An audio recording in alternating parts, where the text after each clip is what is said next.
আমি আছি নড়াইল জেলার কালিয়া উপজেলার বাপরাসলা ইউনিয়নের লাবিবা বেগমের বাড়িতে। তো তার 4 বছর বয়সের একটা মেয়ে আছে। তো তিনি সুন্দরভাবে তার মেয়েকে গড়ে তুলতেছেন এবং মানুষের মতো মানুষ করার চেষ্টা করতেছেন। তো এই সুন্দরভাবে গড়ে তোলার ক্ষেত্রে তার কিছু ভুল ধারণা ছিল। তো চলুন আমরা তার মুখ থেকে সেগুলো শুনে আসি। আসসালামু আলাইকুম, আমি লাবিবা বেগম। আমার একটি 4 বছর বয়সী মেয়ে আছে, যাকে আমি অতিরিক্ত বকাঝকা ও মারধর করতাম। তো আমার প্রতিবেশী একজন আপা আছে, যিনি সুশীলনের সামাজিক ও আচরণ পরিবর্তন প্রকল্পের একজন পিয়ার লিডার।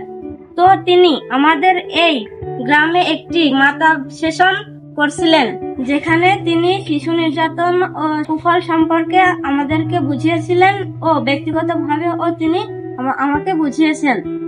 সেখান থেকে আমি আর আমার বাচ্চাকে মারধর করি না ও বন্ধুসুলভ আচরণ করি। আমি চাই সব মা বাবাই তাদের সন্তানদের সাথে এরকম বন্ধুসুলভ আচরণ করুক ও এই প্রকল্পকে ধন্যবাদ জানাই আমি।